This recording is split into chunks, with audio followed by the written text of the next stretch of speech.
ನಿಮ್ಮ ಕಂದನ ಮೊದಲ ನಗು, ಮೊದಲ ತೊದಲ ನುಡಿ, ಮೊದಲ ಹೆಜ್ಜೆ, ಅಮ್ಮನ ಮೊದಲ ಕೈತುತ್ತು.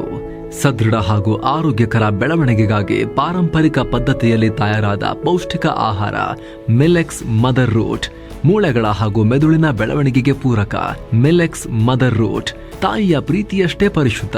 ಖರೀದಿಸಲು ಲಿಂಕ್ ಡಿಸ್ಕ್ರಿಪ್ಷನ್ ಹಾಗೂ ಪಿನ್ ಕಾಮೆಂಟ್ನಲ್ಲಿದೆ.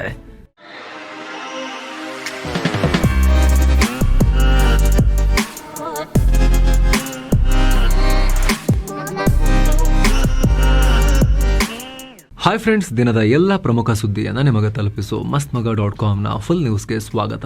ನಾನು ಅಮರ್ ಪ್ರಸಾದ್. ದೇಶದ ಕುತೂಹಲ ಕೆರಳಿಸಿರೋ ನೇತ್ರಾವತಿ ತೀರದ ಪ್ರಕರಣಕ್ಕೆ ಸಂಬಂಧಪಟ್ಟಂತೆ, ಆ ಆರೋಪಕ್ಕೆ ಸಂಬಂಧಪಟ್ಟಂತೆ ಹೊಸ ತಿರುವು ಸಿಕ್ಕಿದೆ. ಅನಾಮಿಕ ದೂರುದಾರನ ದೂರಿನಂತೆ ಕಳೆದ 3 ದಿನಗಳಿಂದ ಏನು ಅಗಿತಾ ಬರ್ತಾ ಇದ್ರು, ಒಂದೊಂದೇ ಪಾಯಿಂಟನ್ನು ತೆಗೆದು ನೋಡ್ತಾ ಇದ್ರು. 5 ಕಡೆ ಏನು ಸಿಕ್ಕಿರಲಿಲ್ಲ. ಈಗ 6ನೇ ಪಾಯಿಂಟ್ನಲ್ಲಿ ಅಗೆದು ನೋಡಿದಾಗ SIT ತಂಡಕ್ಕೆ ಅಚ್ಚರಿಯಾಗಿದೆ. ಮನುಷ್ಯನ ಸುಮಾರು 12 ಮೂಳೆಯ ತುಂಡುಗಳು ಪತ್ತೆಯಾಗಿವೆ. ಇದರಲ್ಲಿ ತಲೆಬುರುಡೆಯ ಚೂರು ಹಾಗೂ ಕೈ ಮೂಳೆಗಳು ಕೂಡ ಇದಾವೆ. ಇದು ಮನುಷ್ಯರದ್ದೇ ಮೂಳೆ ಅನ್ನೋದು ಕೂಡ ಕನ್ಫರ್ಮ್ ಆಗಿದೆ. ನಮಗೆ ಖುದ್ದು SIT ಇಂದಲೇ ಈ ಮಾಹಿತಿ ಕನ್ಫರ್ಮ್ ಆಗಿದೆ. ಪಾರ್ಷಿಯಲ್ ಸ್ಕೆಲಿಟಲ್ ರಿಮೇನ್ಸ್ ಸಿಕ್ಕಿದಾವೆ ಅಂತ, ಅಂದರೆ ಅರ್ಧರ್ಧ ಅಸ್ಥಿಪಂಜರದ ಅವಶೇಷಗಳು ಸಿಕ್ಕಿವೆ ಅಂತ. ನಮ್ಮ ನೆಕ್ಸ್ಟ್ ಕ್ವಶನ್ ಆಗಿತ್ತು, ಹ್ಯೂಮನ್ ಅನ್ನೋದು ಕನ್ಫರ್ಮ್ ಆಗಿದೆಯಾ ಅಂತ. ಹೌದು, ಕನ್ಫರ್ಮ್ ಆಗಿದೆ ಅಂತಲೇ SIT ಅಧಿಕಾರಿಗಳು ಕನ್ಫರ್ಮ್ ಮಾಡಿದ್ದಾರೆ, ಸ್ಪಷ್ಟಪಡಿಸಿದ್ದಾರೆ. ಸೊ ಅರ್ಧಂಬರ್ಧ ಮನುಷ್ಯನ ಅಸ್ಥಿಪಂಜರದ ಅವಶೇಷಗಳು 6ನೇ ಜಾಗದಲ್ಲಿ ಲಭ್ಯ ಆಗಿವೆ. ಜೊತೆಗೆ ಸ್ಥಳದಿಂದ ಏನು ಮಾಹಿತಿ ಬರ್ತಾ ಇತ್ತು ಅಂತ ಹೇಳಿದ್ರೆ, ಇದು ಒಬ್ಬ ಪುರುಷನ ಅಸ್ಥಿಪಂಜರ ರೀತಿ ಕಾಣಿಸ್ತಾ ಇದೆ ಅನ್ನೋ ಮಾಹಿತಿ ಬರ್ತಾ ಇತ್ತು. ಆದರೆ ಸ್ನೇಹಿತರೆ, ಪುರುಷನ ಅಸ್ಥಿಪಂಜರ ಹೌದು ಅಂತ ಕನ್ಫರ್ಮ್ ಆಗೋದು ಅಷ್ಟು ಸ್ಟ್ರೇಟ್ ಫಾರ್ವರ್ಡ್ ಇಲ್ಲ. ಫುಲ್ ಅಸ್ಥಿಪಂಜರ ಸಿಕ್ಕಿದ್ರೆ ಸೊಂಟದ ಭಾಗದ ಪೆಲ್ವಿಕ್ ಬೋನ್ಸ್ ನೋಡಿದ ತಕ್ಷಣ ತಜ್ಞರು ಹೇಳ್ತಾರೆ, ಫೆಸಲ್ ತಜ್ಞರಿಗೆ ನೋಡಿದ್ಕೊಳ್ಳೆ ಗೊತ್ತಾಗುತ್ತೆ. ಮಹಿಳೆಯರದ್ದು ಪುರುಷರದ್ದು ಆ ಭಾಗದ ಮೂಳೆಗಳು ಸ್ವಲ್ಪ ಚೇಂಜ್ ಇರುತ್ತೆ. ಅದು ಬಿಟ್ಟರೆ ತಲೆಬುರುಡೆ ಸ್ಪಷ್ಟವಾಗಿ ಸಿಗಬೇಕು ಫುಲ್. ಆವಾಗಲೂ ಕೂಡ ನೋಡಿದ ತಕ್ಷಣ ಹೇಳ್ತಾರೆ FSL ತಜ್ಞರು. ಅದು ಸರಿಯಾಗಿ ಸಿಕ್ಕಿಲ್ಲ, ತುಂಡಾಗಿತ್ತು ಅಂತ ಹೇಳಿದ್ರೆ ಅದನ್ನು ಜೋಡಿಸಿ ಅರೇಂಜ್ ಮಾಡಿ, ಇಲ್ಲಾಂದರೆ ಕೆಲವೊಂದ್ಸಲ ಏನಾಗುತ್ತೆ, ಅದೆಲ್ಲ ಸರಿಯಾಗಿ ಸಿಕ್ಕೇ ಇಲ್ಲ ಅಂತ ಹೇಳಿದ್ರೆ ಮೂಳೆ ಒಳಗಿರೋ ಏನಾದರೂ ಅಂಗಾಂಶ ಸಿಕ್ಕಿದ್ರೆ, ಬೋನ್ ಮ್ಯಾರೋ ಸಿಕ್ಕಿದ್ರೆ ಅದರ DNA ಟೆಸ್ಟಿಂಗ್ ಎಲ್ಲ ಮಾಡಿ ಪತ್ತೆ ಹಚ್ಚಬೇಕಾಗತ್ತೆ, ಇದು ಗಂಡ ಅಥವಾ ಹೆಣ್ಣ ಅಂತ. ಆದರೆ ಸ್ಥಳದಲ್ಲಿ FSL ತಜ್ಞರಿದ್ದರು. ಸೊ ಅಂಥ ಟೈಮ್ನಲ್ಲೂ ಕೂಡ ಏನು ಮಾಹಿತಿ ಬರ್ತಾ ಇದೆ ಅಂತ ಹೇಳಿದ್ರೆ, ಇದು ಪುರುಷನ ಮೃತದೇಹದ ಅಸ್ಥಿಪಂಜರ ಅಂತಲೇ ಮಾಹಿತಿ ಬಂತು. ಸೊ ಅದನ್ನು ನೋಡ್ತಾ ಇದ್ರೆ ಪಾರ್ಷಿಯಲ್ ಸ್ಕೆಲಿಟಲ್ ರಿಮೇನ್ಸ್ ಅಂದರೆ ಅರ್ಧಂಬರ್ಧ ಅಸ್ಥಿಪಂಜರದ ಅವಶೇಷ ಅಂತ ಹೇಳಿದ್ರೆ ತೀರ ಸಣ್ಣ ಸಣ್ಣ ಮೂಳೆ ಪೀಸ್ ಅಲ್ಲ. ಮೂಳೆ ನೋಡಿದ ತಕ್ಷಣ ಅದು ಪುರುಷಂದ ಮಹಿಳೆದ ಅಂತ ಹೇಳುವಷ್ಟು ದೊಡ್ಡದಾಗೇ ಸಿಕ್ಕಿದೆ, ಅಷ್ಟು ಸಫಿಷಿಯೆಂಟಾಗಿ ಮೂಳೆ ಸಿಕ್ಕಿದೆ ಅನ್ನೋ ಒಂದು ಲೆಕ್ಕಾಚಾರ ಈಗ ವಿಶ್ಲೇಷಣೆ ಮಾಡ್ಬೋದು. ಈ ಜಾಗದಲ್ಲಿ ನಡೆದ 1.5 ಗಂಟೆಯ ನಿರಂತರ ಶೋಧದ ನಂತರ ಈ ಅವಶೇಷಗಳು ಪತ್ತೆಯಾದವು. ಜೊತೆಗೆ ಇದೇ ಜಾಗದಲ್ಲಿ ಒಂದಷ್ಟು ಉಡುಪುಗಳ ತುಂಡುಗಳು ಕೂಡ ಸಿಕ್ಕಿದ್ದಾವೆ. ಇದೀಗ ಸಿಕ್ಕಿರೋ ಮೂಳೆ ಮತ್ತು ಬಟ್ಟೆ ತುಂಡುಗಳನ್ನು SIT ಜೋಪಾನವಾಗಿ ಸಂಗ್ರಹ ಮಾಡಿದೆ. ಫೋರೆನ್ಸಿಕ್ ಸೈನ್ಸ್ಗೆ ಅದನ್ನು ಟೆಸ್ಟಿಂಗಿಗೆ ಕಳಿಸ್ಕೊಡ್ಲಾಗಿದೆ. ಅಲ್ಲಿ ಜೋರಾಗಿ ಮಳೆ ಆಗ್ತಿರೋ ಕಾರಣ ಗುಂಡಿ ತೋಡಿರೋ ಜಾಗದಲ್ಲಿ ಬಂದು ನೀರು ತುಂಬ್ತಾ ಇದೆ. ಹೀಗಾಗಿ ಪಂಪ್ ಸೆಟ್ ಮೂಲಕ ನೀರನ್ನು ಹೊರ ಹಾಕೋ ಕೆಲಸ ಕೂಡ ನಡೆಸಲಾಗ್ತಿದೆ. ಜೊತೆಗೆ ಅದನ್ನು ಸಂರಕ್ಷಿಸೋಕೆ ಶಾಮಿಯಾನ ಕೂಡ ಹಾಕೋ ಕೆಲಸ ನಡೆದಿದೆ. ಸದ್ಯ 6ನೇ ಪಾಯಿಂಟ್ನಲ್ಲಿ ಕಾರ್ಯಾಚರಣೆ ಸದ್ಯಕ್ಕೆ ನಿಲ್ಲಿಸಿದ್ದಾರೆ. ಈಗ ಆ ಸ್ಥಳದಿಂದ ಸುಮಾರು 9 ಮೀಟರ್ ದೂರದಲ್ಲಿರೋ 7ನೇ ಪಾಯಿಂಟ್ ಮತ್ತು 8ನೇ ಪಾಯಿಂಟ್ನಲ್ಲಿ ಕಾರ್ಯಾಚರಣೆಗೆ SIT ರೆಡಿಯಾಗಿದೆ. ಆ ಪಾಯಿಂಟ್ನಲ್ಲಿ ಇನ್ನೇನು ಸಿಗಬಹುದು ಅನ್ನೋ ಕುತೂಹಲ ಜಾಸ್ತಿ ಆಗ್ತಾ ಇದೆ. ಇನ್ನು ದೂರುದಾರ ಗುರುತಿಸಿದ ಎಲ್ಲ ಜಾಗಗಳಿಗೂ ಭದ್ರತೆ ಕಂಟಿನ್ಯೂ ಮಾಡಲಾಗಿದೆ. ಪ್ರತಿ ಸ್ಥಳಕ್ಕೂ 2 ಶಸ್ತ್ರಸಜ್ಜಿತ ಸಿಬ್ಬಂದಿಯನ್ನು ಕಾವಲಿಗಿಡಲಾಗಿದೆ. ಇನ್ನು 1ನೇ ಪಾಯಿಂಟ್ನಲ್ಲಿ ಬುಧವಾರವಷ್ಟೇ ಒಂದಷ್ಟು ಬಟ್ಟೆ ಪೀಸ್ಗಳು, ಪ್ಯಾನ್ ಕಾರ್ಡ್, ಆಮೇಲೆ ATM ಕಾರ್ಡ್ ಅದೆಲ್ಲ ಸಿಕ್ಕಿದ್ವಲ್ಲ. ಒಂದು ಕಾರ್ಡ್ನಲ್ಲಿ ಮಹಿಳೆ ಹೆಸರಿದ್ರೆ ಮತ್ತೊಂದು ಕಾರ್ಡ್ನಲ್ಲಿ ಪುರುಷನ ಹೆಸರಿತ್ತು. ಈಗ ಈ ಪುರುಷನ ತಂದೆಯನ್ನು ಕಾಂಟ್ಯಾಕ್ಟ್ ಮಾಡಿ SIT ತಂಡ ಮಾಹಿತಿ ಪಡ್ಕೊಂಡಿದೆ. ಈ ಪಾನ್ ಕಾರ್ಡ್ ನೆಲಮಂಗಲ ತಾಲೂಕಿನ ಸುರೇಶ್ ಅನ್ನೋ ವ್ಯಕ್ತಿಯೊಬ್ಬರಿಗೆ ಸೇರಿದ್ದು ಅಂತ ಹೇಳಲಾಗಿದೆ. ಅಲ್ಲದೆ ಅವರು ಇದೇ ವರ್ಷ ತನ್ನ ಹಳ್ಳಿಯ ಮನೆಯಲ್ಲಿ ಜಾಂಡಿಸ್ನಿಂದ ಈ ವರ್ಷ ಅವ್ರ ಮನೆಯಲ್ಲೇ ಮೃತಪಟ್ಟಿದ್ರು ಅಂತ ಗೊತ್ತಾಗಿದೆ. ಆದರೆ ಅವರು ಮದ್ಯ ವ್ಯಸನಿಯಾಗಿದ್ದರಿಂದ ಸಾಯೋ ಮೊದಲು ಧರ್ಮಸ್ಥಳಕ್ಕೆ ಭೇಟಿ ಕೊಟ್ಟಿದ್ರು. ಆ ವೇಳೆ ಪಾನ್ ಕಾರ್ಡ್ ಕಳೆದು ಹೋಗಿತ್ತು ಅಂತ ಹೇಳಿ ಅವ್ರ ಫ್ಯಾಮಿಲಿಯವರು ಶಂಕೆ ವ್ಯಕ್ತಪಡಿಸ್ತಾ ಇದ್ದಾರೆ.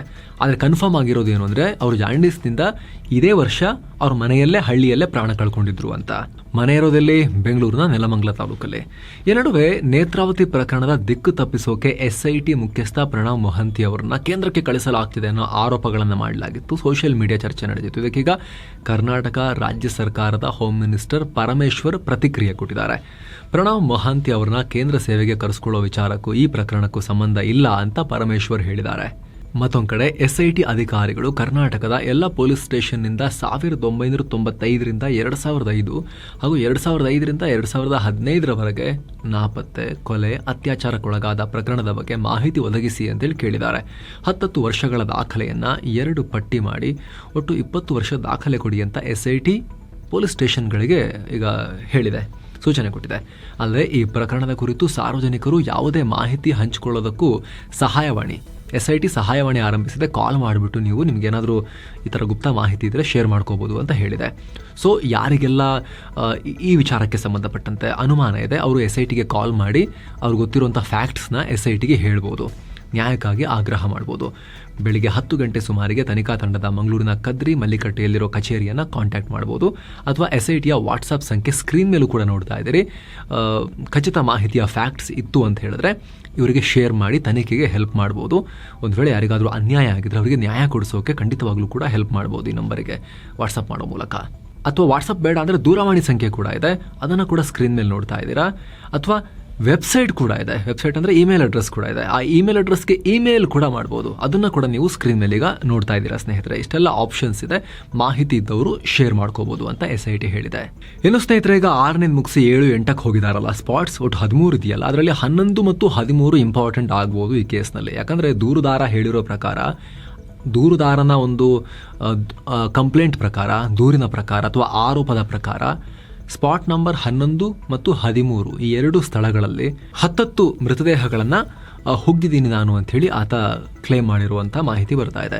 ಹಾಗಾಗಿ ನೋಡಬೇಕು ಈ 11 ಮತ್ತು 13ರಲ್ಲಿ ಏನು ಸಿಗುತ್ತೆ ಅನ್ನೋ ಕುತೂಹಲ ಈಗ ಮನೆ ಮಾಡಿದೆ. ಇನ್ನು ಸ್ನೇಹಿತರೆ ಮುಂದಿನ ಪ್ರೊಸೀಜರ್ ಹೇಗಿರುತ್ತೆ, ಈ ಅವಶೇಷ ಸಿಗ್ತಲ್ಲ ಈಗ ಮೂಳೆ, ಅದನ್ನು ಕೊಲೆ ಆಗಿರೋದ ಅಥವಾ ಅವತ್ತಾವುದಾದ್ರೂ ಸಹಜ ಸಾವಾಗಿರೋ ದೇಹದ ಅದನ್ನು ವೆರಿಫೈ ಮಾಡೋದು ಹೇಗೆ, ಪೊಲೀಸರು ಮುಂದೆ ಯಾವ ಹೆಜ್ಜೆ ಇಡ್ತಾರೆ, ತನಿಖೆ ಹೇಗೆ ಸಾಗುತ್ತೆ, ಆ ಅವಶೇಷಗಳನ್ನು ಏನು ಮಾಡ್ತಾರೆ, ಯಾವ ರೀತಿ ಪರೀಕ್ಷೆಗಳು ಒಳಪಡಿಸ್ತಾರೆ, ಅದಕ್ಕೆಲ್ಲದಕ್ಕೆ ಸಂಬಂಧಪಟ್ಟಂತೆ ಡೀಟೇಲ್ಡ್ ರಿಪೋರ್ಟನ್ನು ನಾವು ಮಾಡಿದ್ದೀವಿ. ಈ ರಿಪೋರ್ಟನ್ನು ಫುಲ್ ನ್ಯೂಸ್ ಎಂಡ್ನಲ್ಲಿ ಅದರ ಲಿಂಕ್ ಸ್ಕ್ರೀನ್ ಮೇಲೆ ಬರುತ್ತೆ. ಟ್ಯಾಪ್ ಮಾಡೋ ಮೂಲಕ ಫುಲ್ ನ್ಯೂಸ್ ಮುಗಿತಾ ನೀವು ಆ ವಿಡಿಯೋಗೆ ಜಂಪ್ ಮಾಡಿ ಆ ವಿಡಿಯೋನ ಕೂಡ ಮಿಸ್ ಮಾಡದೆ ನೋಡಿ ಸ್ನೇಹಿತರೆ. ಬನ್ನಿ ಈಗ ಫುಲ್ ನ್ಯೂಸ್ನಲ್ಲಿ ಮುಂದುವರಿಯೋಣ. ಅಮೆರಿಕ ಅಧ್ಯಕ್ಷ ಡೊನಾಲ್ಡ್ ಟ್ರಂಪ್ ಭಾರತ ವಿರುದ್ಧ ಬಾಣದ ಮೇಲೆ ಬಾಣ ಬಿಡ್ತಿದ್ದಾರೆ. ಗುರುವಾರವಷ್ಟೇ ಭಾರತ ಮೇಲೆ 25% ಟ್ಯಾರಿಫ್ ಹಾಕಿದ್ದ ಟ್ರಂಪ್ ಇದೀಗ ಭಾರತದ ಆರ್ಥಿಕತೆಯನ್ನ ಸತ್ಹೋಗಿರೋ ಆರ್ಥಿಕತೆ ಅಂತ ಗೇಲಿ ಮಾಡಿದ್ದಾರೆ. ಭಾರತ ಮತ್ತು ರಷ್ಯಾದ ವ್ಯಾಪಾರಿ ಸಂಬಂಧದ ಮೇಲೆ ಕಿಡಿಕಾರಿದ್ದಾರೆ. ಭಾರತ ರಷ್ಯಾ ಜೊತೆ ಏನು ಬೇಕಾದರೂ ಮಾಡಲಿ, ನನಗದ್ರ ಬಗ್ಗೆ ಕೇರ್ ಇಲ್ಲ. ಅವರಿಬ್ರು ತಮ್ಮ ಡೆಡ್ ಎಕಾನಮಿ ಅಂದರೆ ಸತ್ತು ಹೋಗಿರೋ ಆರ್ಥಿಕತೆಯನ್ನ ವಿನಾಶದ ಅಂಚಿಗೆ ಕೊಂಡು ಹೋಗಲಿ, ನಮಗೇನಾಗಬೇಕಾಗಿದೆ ಅಂತ ಹೇಳಿದ್ದಾರೆ. ಟ್ರಂಪ್ರ ಈ ಹೇಳಿಕೆಯನ್ನೀಗ ಸಪೋರ್ಟ್ ಮಾಡೋದಾಗಿ ಲೋಕಸಭೆಯ ವಿಪಕ್ಷ ನಾಯಕ ರಾಹುಲ್ ಗಾಂಧಿ ಹೇಳಿದ್ದಾರೆ. ಟ್ರಂಪ್ ಹೇಳಿರೋದು ಸರಿಯಾಗಿದೆ ಅಂತ ರಾಹುಲ್ ಗಾಂಧಿ ಟ್ರಂಪ್ಗೆ ಸಪೋರ್ಟ್ ಮಾಡಿದ್ದಾರೆ. PM ಮೋದಿ ಮತ್ತು ಹಣಕಾಸು ಸಚಿವರನ್ನು ಹೊರತುಪಡಿಸಿ ಉಳಿದ ಎಲ್ಲರಿಗೂ ಭಾರತದ್ದು ಸತ್ತ ಆರ್ಥಿಕತೆ ಅನ್ನೋ ಚೆನ್ನಾಗೇ ಗೊತ್ತಿದೆ. ಟ್ರಂಪ್ ಸತ್ಯ ಹೇಳಿರೋದು ನನಗೆ ತುಂಬ ಆನಂದ ಕೊಟ್ಟಿದೆ. ಭಾರತದ ಆರ್ಥಿಕತೆ ಎಂತಹದ್ದು ಅಂತ ಇಡೀ ಜಗತ್ತಿಗೆ ಗೊತ್ತಿದೆ. ಅದಾನಿಗೆ ಸಹಾಯ ಮಾಡೋಕೆ BJP ಭಾರತದ ಆರ್ಥಿಕತೆಯನ್ನೇ ಕೊಂದು ಬಿಟ್ಟಿದೆ ಅಂತ ರಾಹುಲ್ ಗಾಂಧಿ ಆರೋಪ ಮಾಡಿದ್ದಾರೆ. ಸಂಸತ್ ಅಧಿವೇಶನದಲ್ಲಿ ಕೇಂದ್ರ ವಾಣಿಜ್ಯ ಮತ್ತು ಕೈಗಾರಿಕಾ ಸಚಿವ ಪಿಯೂಷ್ ಗೋಯಲ್ ಟಾರಿಫ್ ವಿಚಾರವಾಗಿ ಮಾತನಾಡಿದ್ದಾರೆ. ರಾಷ್ಟ್ರೀಯ ಹಿತಾಸಕ್ತಿ ನಮ್ಮ ಮೊದಲ ಆದ್ಯತೆ, ಇದಕ್ಕಾಗಿ ನಾವು ಸೂಕ್ತ ಕ್ರಮಗಳನ್ನು ತಗೊಳ್ತೀವಿ. ಮಾರ್ಚ್ ತಿಂಗಳಿನಿಂದ ಅಮೆರಿಕದೊಂದಿಗೆ ವ್ಯಾಪಾರ ಒಪ್ಪಂದಕ್ಕೆ ಮಾತುಕತೆ ನಡೀತಾ ಇದೆ. ಈಗ ಆಲ್ರೆಡಿ 4 ಸುತ್ತುಗಳ ಮಾತುಕತೆ ನಡೆದಿದೆ, ಇನ್ನೂ ನಡೀತಾನೆ ಇದೆ. ಟ್ಯಾರಿಫ್ನಿಂದ ಉಂಟಾಗೋ ಪರಿಣಾಮವನ್ನು ಪರಿಶೀಲಿಸಲಾಗ್ತಾ ಇದೆ. ಭಾರತದ ರಫ್ತುದಾರರು, ಕೈಗಾರಿಕೆಗಳು ಇವರೆಲ್ಲ ಕಡೆಯಿಂದ ಮಾಹಿತಿ ಸಂಗ್ರಹಿಸಿ ಮೌಲ್ಯಮಾಪನ ಮಾಡ್ತಾ ಇದ್ದೀವಿ. ರೈತರು, ಕಾರ್ಮಿಕರು, ಉದ್ಯಮಿ, ಕೈಗಾರಿಕೆಗಳು, ರಫ್ತುದಾರರು ಎಲ್ಲರ ಹಿತದೃಷ್ಟಿಯನ್ನು ಮೈಂಡಲ್ಲಿಟ್ಕೊಂಡು ಕ್ರಮ ತಗೊಳ್ತೀವಿ ಅಂತ ಹೇಳಿದ್ದಾರೆ. ಅಲ್ಲದೆ ಭಾರತದ ಆರ್ಥಿಕತೆ 11ನೇ ಸ್ಥಾನದಿಂದ 4ನೇ ಸ್ಥಾನಕ್ಕೆ ಬಂದು ತಲುಪಿದೆ. ಭಾರತೀಯ ರೈತರು, ಕಂಪನಿಗಳು ಮತ್ತು ಕೈಗಾರಿಕೆಗಳ ಕೊಡುಗೆಯಿಂದ ಭಾರತದ ಆರ್ಥಿಕತೆ ವೇಗವಾಗಿ ಸಾಗ್ತಾ ಇದೆ. ಆದಷ್ಟು ಬೇಗ ಜಗತ್ತಿನ 3ನೇ ಅತಿ ದೊಡ್ಡ ಆರ್ಥಿಕತೆಯಾಗಿ ಬೆಳೆದು ನಿಲ್ಲುತ್ತೆ ಅಂತ ಟ್ರಂಪ್ಗೆ ಪಿಯೂಷ್ ಗೋಯಲ್ ತಿರುಗೇಟು ಕೊಟ್ಟಿದ್ದಾರೆ. ಒಂದು ಕಾಲದಲ್ಲಿ ಇಡೀ ದೇಶವನ್ನೇ ಬೆಚ್ಚಿ ಬೀಳಿಸಿದ್ದ ಮಾಲೆಗಾಂವ್ ಸ್ಫೋಟ ಪ್ರಕರಣದಲ್ಲಿ ಮಹತ್ವದ ಬೆಳವಣಿಗೆಯಾಗಿದೆ. ಈ ಕೇಸ್ನಲ್ಲಿ ಆರೋಪಿಗಳಾಗಿದ್ದವರಿಗೆ ರಿಲೀಫ್ ಸಿಕ್ಕಿದೆ. ಬಿಜೆಪಿ ಮಾಜಿ ಸಂಸದೆ ಪ್ರಜ್ಞಾ ಸಿಂಗ್ ಠಾಕೂರ್ ಸೇರಿ ಎಲ್ಲ 7 ಆರೋಪಿಗಳನ್ನು NIA ಸ್ಪೆಷಲ್ ಕೋರ್ಟ್ ಖುಲಾಸೆಗೊಳಿಸಿದೆ. ಈ ಪ್ರಕರಣದ ತನಿಖೆಯೇ ಸರಿಯಾಗಿ ನಡೆದಿಲ್ಲ. ಆರೋಪಿಗಳ ಮೇಲೆ ಗಂಭೀರವಾದ ಅನುಮಾನಗಳಿವೆ, ಆದರೆ ಅವರೇ ತಪ್ಪು ಮಾಡಿದ್ದಾರೆ ಅನ್ನೋದಕ್ಕೆ ಸರಿಯಾದ ಸಾಕ್ಷ್ಯ ಇಲ್ಲ. ಪ್ರಾಸಿಕ್ಯೂಷನ್ ಫೇಲ್ ಆಗಿದೆ. ಇದರಿಂದ ಆರೋಪಿಗಳನ್ನು ತಪ್ಪಿತಸ್ಥರು ಅಂತ ಹೇಳೋಕೆ ನಮ್ಮ ಹತ್ರ ಎವಿಡೆನ್ಸ್ ಇಲ್ಲ ಅಂತ ಕೋರ್ಟ್ ಹೇಳಿದೆ. ಅಂದಹಾಗೆ 2008 ಸೆಪ್ಟೆಂಬರ್ 29ನೇ ತಾರೀಕು ಮಹಾರಾಷ್ಟ್ರದ ಮಾಲೆಗಾಂವ್ ಅನ್ನೋ ಪ್ರದೇಶದಲ್ಲಿ ಸ್ಫೋಟ ನಡೆದಿತ್ತು. ಮುಸ್ಲಿಂ ಬಾಹುಳ್ಯದ ಜಾಗದಲ್ಲಿ ಈ ಘಟನೆಯಾಗಿತ್ತು. ಈ ಸ್ಫೋಟದಲ್ಲಿ 6 ಜನ ಮೃತಪಟ್ಟು 100ಕ್ಕೂ ಅಧಿಕ ಮಂದಿ ಗಾಯಗೊಂಡಿದ್ರು.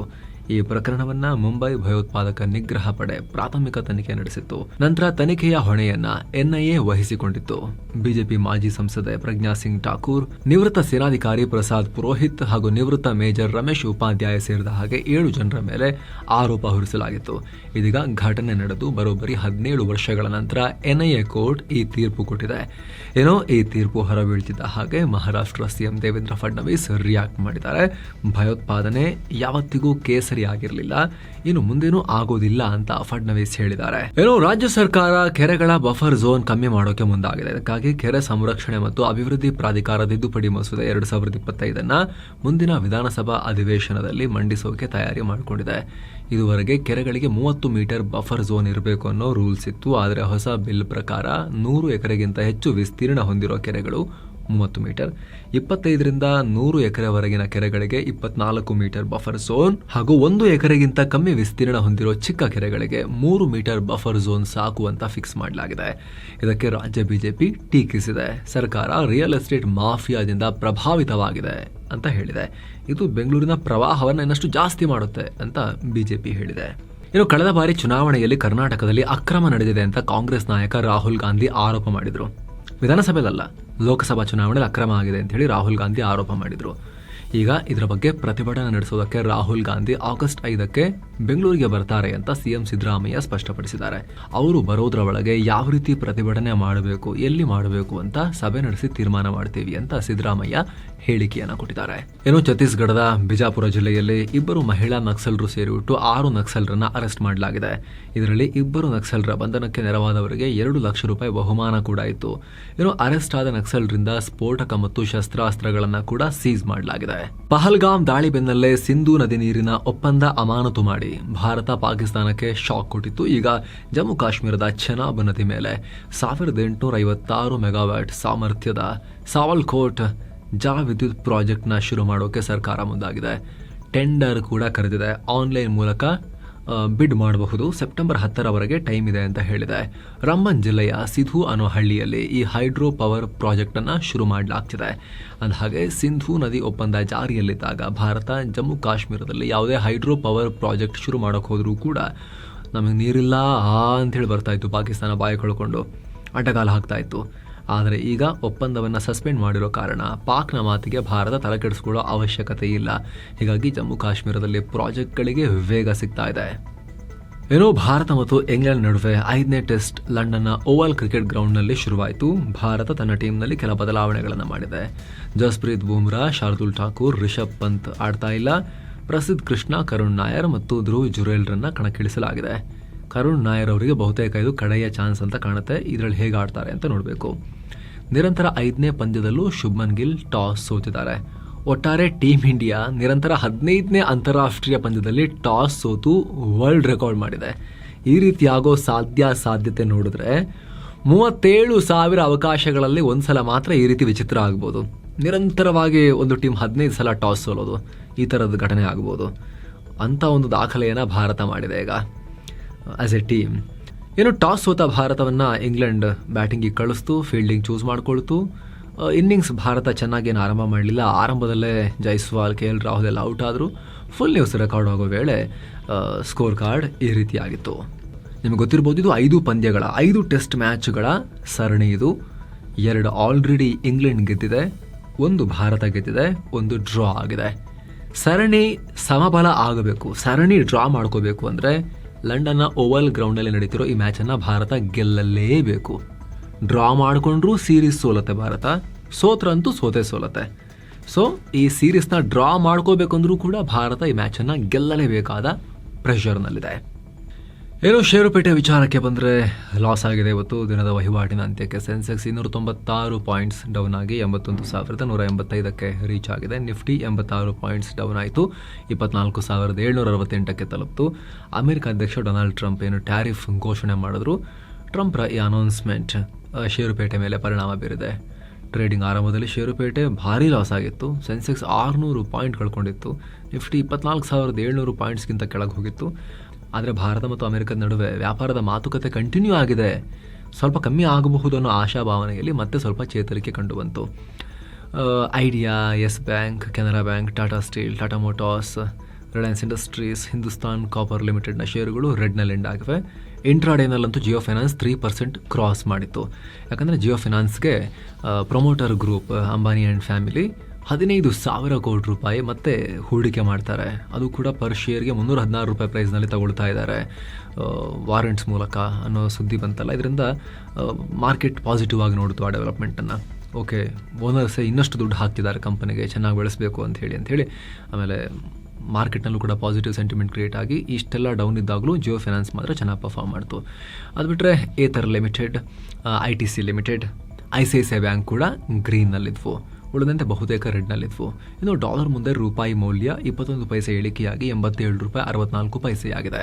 ಇನ್ನು ಚಿನ್ನ ಮತ್ತು ಬೆಳ್ಳಿ ಬೆಲೆ ವಿಚಾರಕ್ಕೆ ಬಂದರೆ 24 ಕ್ಯಾರೆಟ್ನ 10 ಗ್ರಾಮ್ ಚಿನ್ನದ ಬೆಲೆಯಲ್ಲಿ 483 ರೂಪಾಯಿ ಕಮ್ಮಿಯಾಗಿ 98,534 ರೂಪಾಯಿ ಆಗಿದೆ. 22 ಕ್ಯಾರೆಟ್ನ 10 ಗ್ರಾಮ್ ಚಿನ್ನದ ಬೆಲೆಯಲ್ಲಿ 440 ರೂಪಾಯಿ ಕಮ್ಮಿಯಾಗಿ 90,260 ರೂಪಾಯಿ ಆಗಿದೆ. 1 ಕೆಜಿ ಬೆಳ್ಳಿ ಬೆಲೆಯಲ್ಲಿ 3,450 ರೂಪಾಯಿ ಕಮ್ಮಿಯಾಗಿ 1,09,950 ರೂಪಾಯಿ ಆಗಿದೆ. ಸೊ ಫ್ರೆಂಡ್ಸ್, ಇದಾಗುತ್ತೆ ಇವತ್ತಿನ ಫುಲ್ ನ್ಯೂಸ್. ನಾವು ಕೊಯ್ದಿಲ್ಲ, ಎಳೆದಿಲ್ಲ, ಕಿರ್ಚಾಡಿಲ್ಲ, ಬರೀ ಸುದ್ದಿ ರೀತಿಯಲ್ಲಿ ನಿಮಗೆ ತಲುಪಿಸುವ ಪ್ರಯತ್ನವನ್ನು ಮಾಡಿದ್ದೀವಿ. ನಮ್ಮ ಈ ಪ್ರಯತ್ನ ನಿಮಗೆ ಇಷ್ಟ ಆಗ್ತಾ ಇದ್ದರೆ ದಯವಿಟ್ಟು mastmagga.com ಚಾನಲ್ಗೆ ಸಬ್ಸ್ಕ್ರೈಬ್ ಮಾಡಿ, ಪಕ್ಕದ ಬೆಲ್ ಐಕಾನ್ ಮೇಲೆ ಕ್ಲಿಕ್ ಮಾಡೋದನ್ನು ಯಾವುದೇ ಕಾರಣಕ್ಕೂ ಮರಿಬೇಡಿ. Thank you so much. ಮತ್ತೆ ಭೇಟಿ ಆಗ್ತಿರೋಣ. ನಮಸ್ತೆ.